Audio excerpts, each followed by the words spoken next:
Hey everyone, Jay Ferguson here. Thanks very much for tuning in and welcome back if you've been here before. On this episode, I'm going to kind of do a part two of the episode that I did before, which was a little while ago. I haven't done one in a while. It's been a little bit of a busy summer, been away a lot. Had the chance to buy some cool records and things like that, but I kind of wanted to pick up on the last episode that I did that was focused around like cool do-it-yourself guitar, power pop style independent singles from the late 70s, early 80s in North America. So I did a bunch last time, and I have another stack that I'd kind of like to go over and share and see if anybody knows anything about these, or if you don't, maybe they'd be of interest to check out. So the first little batch that I'm going to do are all sort of related to a couple that I showed last time. Last time I showed one by a guy named Stamy.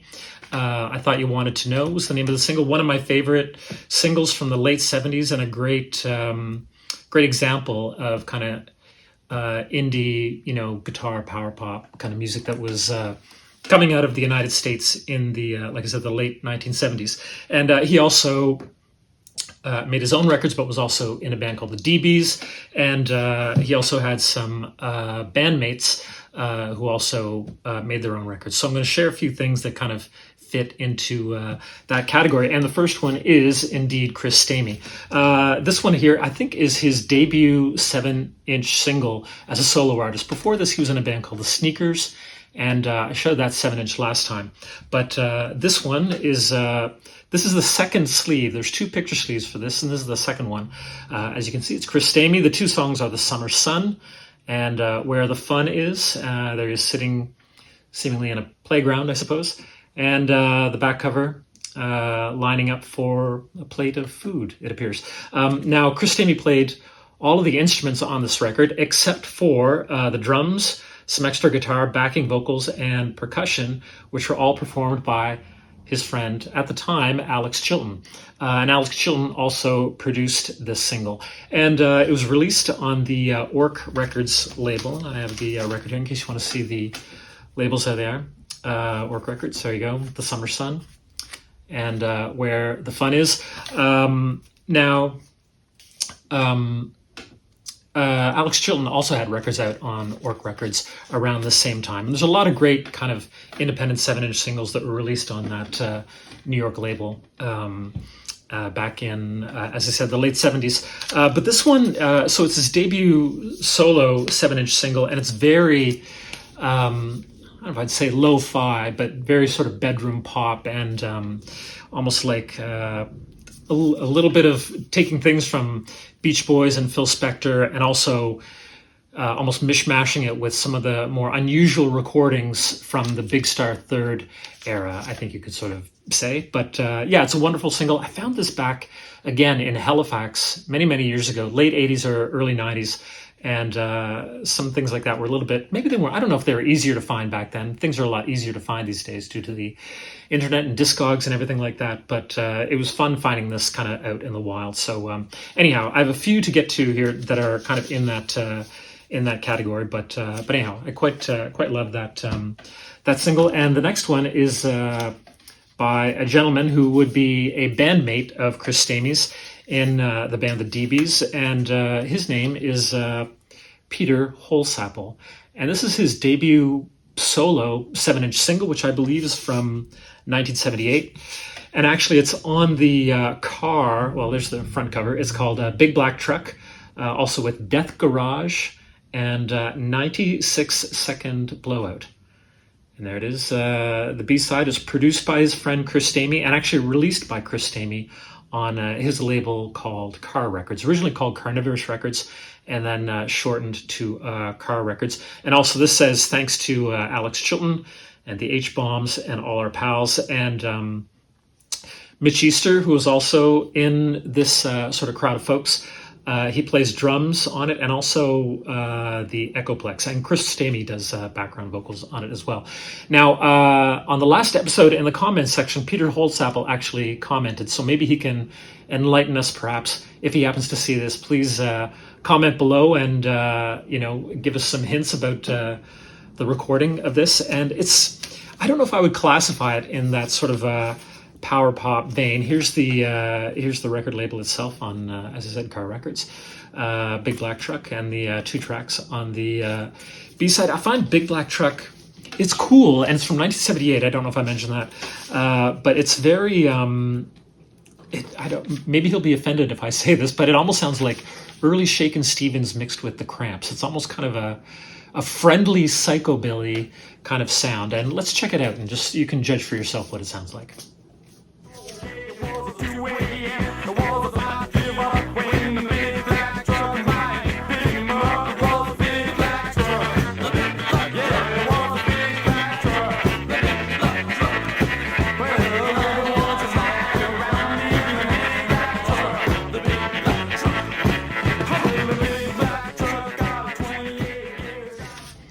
Anyhow, do you know what I mean? I don't think it's really the sound that maybe the DBs sort of became known for, but pretty cool 7-inch single regardless. Peter Holsapple of the H-Bombs, it makes note of here.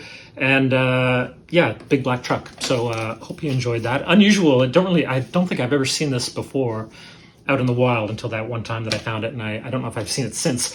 And to round out these singles, I do have, I think this is the debut 7-inch by the DBs, just under the name the DBs. It has a song called Black and White, which is taken from their debut LP, which was released in England, and I think it was supposed to be released in America at the time, but I don't think it was. This single is Black and White. The B-side is called Soul Kiss, and it's the front cover. And the back cover, there's 2 different versions of the back cover, unusually. I think there's one with a photo of the band, but I have the other one that sort of advertises other things that are on Shake Records, which this record is on. Let's have a little look at the label as well. There you go. The DBs on Shake Records, Black and White, and Soul Kiss Part 1 and 2 on the B side there. Now, it's so they're advertising the back. There's a Richard Hell EP that came out on Shake Records at the time, and also it's advertising the DB's album, which never ended up on Shake Records. And also a couple of other books here, the Girl Groups book and a rock and roll movie poster book, which were written by the guy who ran Shake Records. His name was Alan Betrock, and he was also really known for publishing the Girl Groups book, but also he had a fanzine called Jams, Jamz, in the early 70s that really focused on cool, kind of like, psychedelic music from England and bands like The Move and a lot of mod rock and stuff. A lot of stuff that might have been out of fashion in the early 70s. And I think I've mentioned Alan Betrock maybe on some earlier episodes when I had some, just sharing some fanzines and stuff like that. But he also had a fanzine called Rock Marketplace in the kind of like early to mid 70s that was sort of like a development along from Jams. And also then he ended up starting a magazine called the New York Rocker, which is a great sort of oversized newspaper magazine from New York, of course, in the late 70s that had tons of great interviews and documented all kinds of great bands from that era. And I don't really see those out and about that much, but it's a wonderful, wonderful newsprint. Anyhow, Alan Betrock also produced early Blondie demos and produced some early Marshall Crenshaw. And also, he had a record label called Shake and released this very first DB's 7-inch single. It's a little bit like, this is, I guess you would classify it as kind of like a guitar power pop sound, but to me it's like almost like a really hyper southern US kind of pop sound. Maybe not, I would say it's almost similar to very, very early REM. If you listen to really early REM live stuff from 81 or 82, that's really fast and kind of hyper sounding. And this sounds a little bit like that, although, the vocals don't really sound like Michael Stipe or anything like that. But I found the music, there's a little bit of similarity. And it makes me think that I wonder if REM had sort of gleaned a little bit of sound from some of these early DB's recordings. The song Black and White is actually another Peter Holsapple song. So if Peter happens to comment on this, maybe he can tell us a little bit about this as well, as long as he's not offended by my review of the Big Black Truck single, and that it sounds kind of like Shakin' Stevens and the Cramps. Anyhow, I hope not.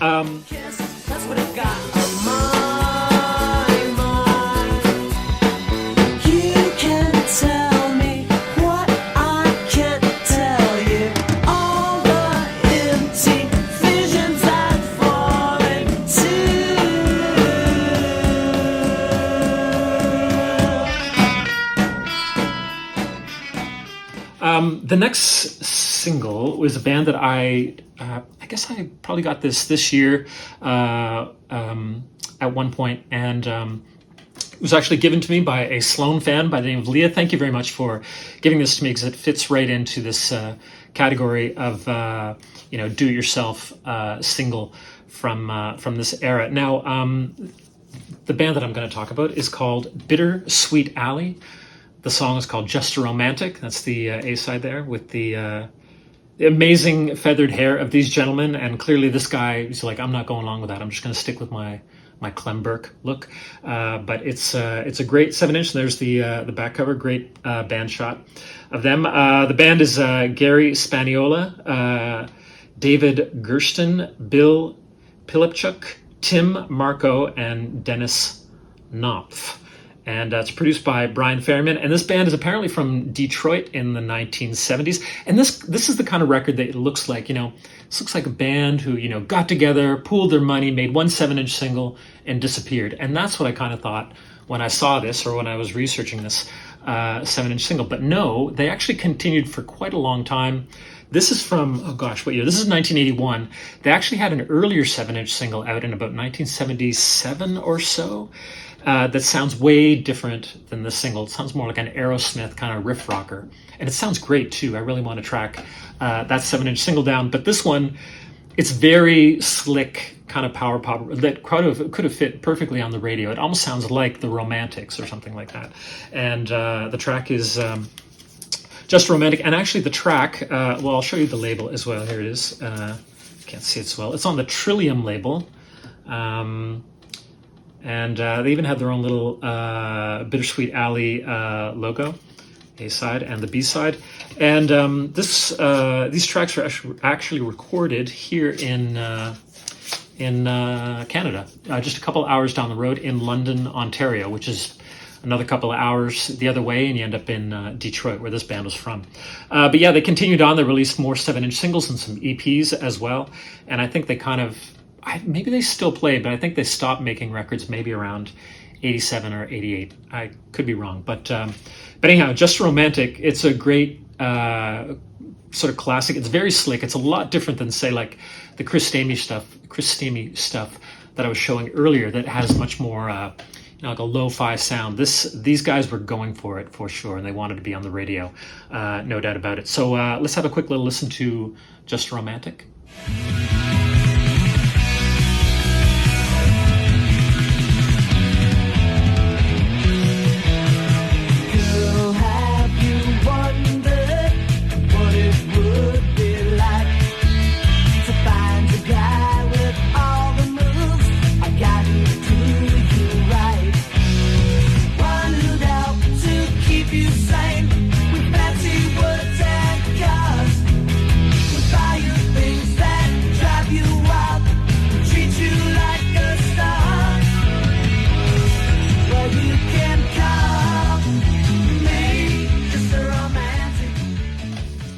Yeah, anyhow, I really like it. It's a great, amazing track. But like I said, I thought maybe this was like a one and done kind of band, but no, they had a bit of a career and around for a long time. And I love finding stuff like this. So Bittersweet Alley, I was very happy to learn of this band, and now I've got to go and find their this would have been their second 7-inch single. Now I got to go find their first one from 1977. So I hope you enjoyed that track. And if you're seeing any of these 7-inch singles and you know more about them than I do, or if you have any comment or anything like that, please leave it below in the comment section, and let me know what you think, or if you're just learning about these for the first time, and just join the discussion. And I love collecting this kind of genre of some of these bands that are kind of like one and done, but some of them went on to have a little bit of a career. This one is this track almost fits. Well, I don't know. Musically, it doesn't seem punk, but the moment you look at it, you think, oh, this is a punk 7-inch. And I guess technically it is, and the band was a punk band. But one listen to it, and there's a lot of different things going on in it. And speaking of one and done, this is a very legendary band from Toronto. And it's a record that I only learned about a few years ago, but it's a band called The Ugly. and it's called Stranded in the Laneway. Stranded in the Laneway of Love, actually, and that's the front cover. Very Ramones looking, I suppose you'd say, and one look at this and you would assume it is a punk record, and I guess technically it is. And the B-side is to Have Some Fun, and this is from 1978, and it's on the Explosion Records label, right there, Stranded in the Laneway. Now, this record I didn't know anything about, but I think a lot of people do know about it. But I discovered this record through one of the folks who owns a great record store here in Toronto called Rotate This. His name is Brian, and he tipped me off to this wonderful record, and I'm really glad that he did, because it's fantastic. The vocals sound maybe a little bit like Joey Ramone, but the song Stranded in the Laneway almost comes across more like a power pop single. It has elements to me of like, it's not a straightforward, barn burning kind of Ramones song or anything like that, but it's almost a little bit reflective in a way, but there's elements of The Who in there, and even some elements of more ramshackle Soft Boys, or even a band from England. Well, Soft Boys are from England, but another band from England called the Swell Maps, who had sort of ramshackle post-punk recordings. And I don't know if this band, The Ugly, is referring to them, because I think this predates those recordings, or is running parallel. But anyhow, it's just a wonderful track, and the guitar solo when it comes in is so loud and so exciting, and I really love this. I do find that the B-side that I mentioned, To Have Some Fun, is a little more maybe like the Ramones, and definitely the lead singer, his name was Mike Nightmare, and the lead guitar, by the way, was done by Frank Fury. Amazing name, amazing guitar playing, and yeah, right. Mike Nightmare, the singer, maybe sounds a little more like Joey Ramone on the B-side, but anyhow, this is a fantastic single, and this was the only record, as far as I know, that was released during the band's lifetime. I think there were more recordings made and compiled later on, but the band was very notorious, literally on the run from the law in Toronto during their heyday. Apparently they wore like wrestling masks at a gig one time so that the police wouldn't recognize them, or so the story goes. But a wonderful track. If you can find this, I highly recommend it. And let's have a little listen to Stranded in the Laneway right now.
Anyhow, fantastic. But you know what I mean? It's not immediately punk sounding. There is kind of like a cool guitar pop sound to it. And I think that makes it stand out from a lot of the records from the time, and has made it quite desirable, I think, these days. It's a little bit expensive to get, but if you track it down, highly recommended, The Ugly. And thank you, Brian, for tipping me off to that wonderful record. There's another band that I talked about last time, the band Scruffs. And I talked about their debut 7-inch single, and I also happened to find a copy of their second single called Shaken, backed with Teenage Girls. And anyhow, they had a great sound as well. Kind of came from Memphis. This is 1978. This would have been after their debut record, and a band that obviously is probably very, very influenced by Big Star and the other sort of Anglophile pop sounds that were coming out of Memphis in the mid 70s. But anyhow, great track. Just thought I'd mention it in passing while I had it here. Now, the next two records are ones that I discovered. Our band Sloan, we were out playing in Nova Scotia about a month ago, and there's some great record stores out there that I always like to stop into and look around. And this time, I found a couple of records that I had never seen before in a great shop called Select Sounds out on the Bedford Highway. I don't know if you know the Halifax geography super well, but this will be kind of on the way out of Halifax if you're perhaps going to the airport or you're heading up to Truro.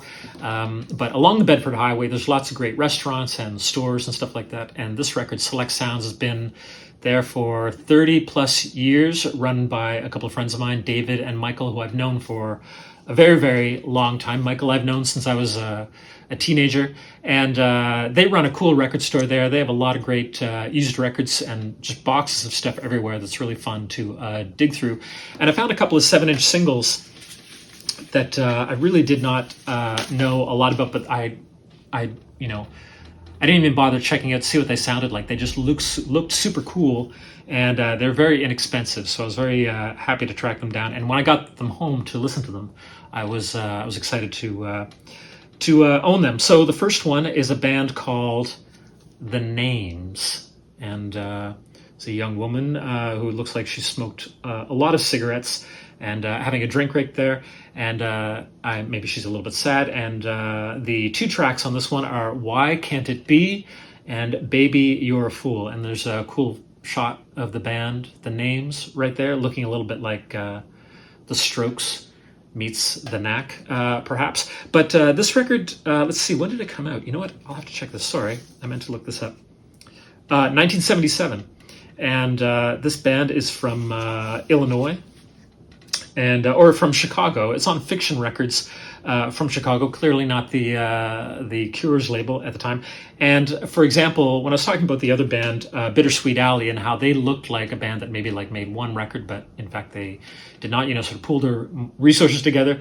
This is a band that actually only released one record, and this is it. And it's great that they did, because both tracks are fantastic. I think I prefer Why Can't It Be, which is a great up-tempo track, but sort of piano-led. There's a lot of guitar in it, but it's a really catchy track. And so it's the only record they released. It's funny, there's a lot of hands in the pot on making this record. There's a release coordinator. His name was Kerry Baker. The cover concept has no more than 4 people. There's a separate photographer, a graphics department, and this was recorded in Rockford, Illinois, and a big thanks list. And they actually had their own official fan club, even though they only released one record. So anyhow, a lot of it takes a village basically to make an awesome record, and that's what happened in this case. But yeah, I love it. Why Can't It Be is the track that I really love. So let's just have a listen to it right now. Actually, here's the let's look at the labels. Fiction Records, pretty cool DIY label design. But yeah, Why Can't It Be is a great track. Let's have a listen.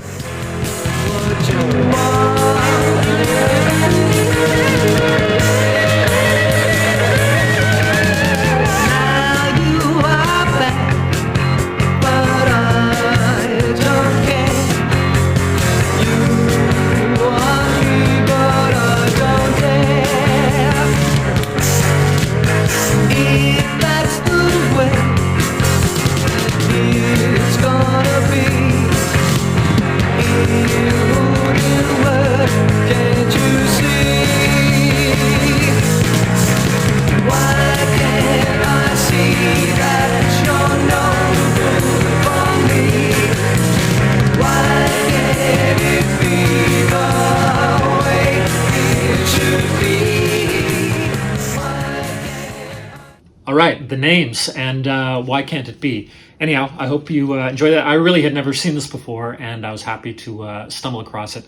Super inexpensive, and recommended if you happen to see this out in the wild, if you're into this sort of stuff. And the other record that I found at Select Sounds while I was out there is by a band with a bit more of a name, although they only released 2 7-inch singles in their lifetime. It's a band called Marbles, and they were from New York City in the late 1970s, would have been contemporaries of the Ramones and Blondie and Talking Heads, and they released two 7-inch singles. The first one was on Orc Records that we mentioned before, that Chris Stamy had released his debut single on. And these guys were more of a, and it's even, sorry, I've got the price tag on it there that I still haven't removed yet. The two songs on this are Forgive and Forget and Computer Cards. I think I prefer this single to the Orc Records one. This one is on a different label that's called Jimboko Records. Very minimal label design there. Forgive and Forget, the A-side, and Computer Cards. And I find the guitar playing on this is really almost, I don't know if I'd say it's reminiscent of television, but definitely taking a little bit of a cue from Richard Lloyd and Tom Verlaine. And the B-side, I should say, Computer Cards, these singers almost singing it a little bit like David Byrne. So it's almost like they come from more of a pop background, but some of the stuff or the bands that they were probably playing with or seeing at CBGB's at the time, they're gleaning a little bit from it and sort of infiltrating their music. But anyhow, I really love this one. So let's listen to Forgive and Forget for a second. Yeah.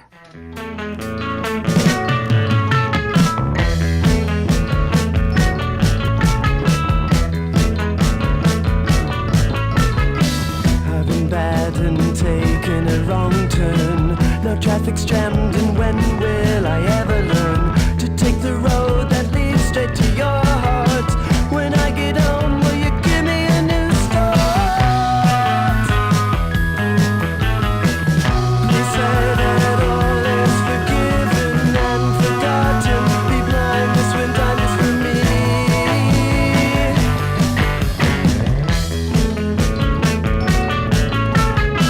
From a distance I see you approach. Anyway, yeah, Forgive and Forget by Marbles. Hope you enjoyed that. I was really happy to stumble across that out at, both singles out at Select Sounds in Bedford, Nova Scotia. So if you're out there ever and you're driving by, you might want to stop by. Chicken Burger is really close by. You can walk to it in 2 minutes. So stop by, get a milkshake, some fries, a Chicken Burger, and go over to Select Sounds and have a little look through their piles of records and CDs and everything, and books. They have bookshelves full of rock books and a really great selection there. That's about it. Those are the main things that I wanted to show. And the last two records that I kind of want to just briefly mention, I won't play a clip from these because then my YouTube video will probably get flagged. But a lot of these bands from that era of the late 70s, early 80s who are doing these do-it-yourself kind of 7-inch singles on, either themselves or on very, very small labels. These bands maybe had a little bit of a career for a little bit, or, just sort of made one single and then their career was over, or they just played locally. But the last two singles from my collection that I kind of wanted to show were bands who kind of sprung from the similar era or the similar do-it-yourself ethic, and they turned it into massive careers. And both of these bands are from Athens, Georgia. The first single I wanted to show is the B-52's debut 7-inch single for Rock Lobster and 52 Girls. And this single, I think, was very, very popular at the time. This is the version that's different from their debut Warner Brothers record. This would have been an independent release back in 1978, and it's kind of like not even on a label. I think they just made these themselves. So it's a very, very sparse, once again, looking label. But of course, an amazing single. Everybody knows Rock Lobster. And I was very happy to find this many years ago in Halifax, actually. And I think there's a number of different versions of the 7-inch single. This might be the third or fourth pressing. There's a pressing with yellow writing, I think one with blue writing, and another one with like a different tint to the cover. But it must have been a very popular 7-inch single because I think they pressed thousands and thousands of these as they were gaining in popularity. But awesome, really homemade look to it. Just has like a contact information and some credits for the photo and who produced it, which is the B-52s and Kevin Dunn. And anyhow, super early artifact for the B-52s and sounds fantastic. And you might have guessed the other band that also had a really early, almost power pop style debut 7-inch single is, of course, REM. This is their debut single for Radio Free Europe and Sitting Still, two songs that were both re-recorded for their debut LP, Murmur, produced by Mitch Easter and REM, who went on to record the first EP, Chronic Town, and the first two REM LPs. I think actually this recording of Sitting Still was just sort of jazzed up for the debut LP, but Radio Free Europe is a unique recording to this, and it's a lot faster, but it's pretty exciting sounding. And of course, it was released on the Hibtone Records label. Now, this is the second pressing, because apparently the first pressing, the fellow who runs Hibtone left the address off the label of where you could order the record. Anyhow, there you go. So this is the second pressing. The first one is, of course, a lot more rare, but I was still very happy to find this. The very first time I got to see REM was on the Green Tour, and I went with some friends from Halifax to Montreal to see them play at the Montreal Forum, and we did some record shopping there, and I came across this that weekend, and so it was a great REM weekend finding the debut 7-inch single and seeing them on the Green Tour. Seeing them for the very first time. I would have loved to have seen them in, touring earlier albums, but REM did not come to Halifax. So nobody came to Halifax. Well, I shouldn't say nobody. We got a lot of cool stuff, but not a lot of, hip American indie bands would be able to make the trek to Nova Scotia back then. So you had to travel to see bands, and that's what we did. But a wonderful recording. I was very happy to add this to my collection way back when, and awesome photo on the back cover. And there you go. So this would have been a band, starting out, let's just do an independent single. And of course, they went on to sell hundreds of thousands, millions, hundreds of millions of records. I don't know about that, but tens of millions of records. And they started out in that sort of genre of the DIY guitar power pop kind of 7-inch single. Anyhow, that sort of wraps that up. I hope you enjoyed this part 2 of those sort of DIY guitar singles from late 70s, early 80s. Once again, I love kind of collecting that genre, especially the ones that, maybe a band might have had, or an artist had one or two good songs, pressed them on vinyl, and then they were gone, and they left behind this nice little gem to discover. So I hope you enjoyed. And like I said, if you know anything about some of these singles or have any of them, please feel free to comment and join the discussion. I have a couple other ideas for some topics in the future, and also have found some other cool records this summer. So maybe I'll highlight those on a future episode. And I'll try not to take as long as a break this time. But anyhow, hope you enjoyed the episode. Hope you're keeping well, and stay well wherever you may be, and we'll see you next time. All right. Take care, everyone. Thanks.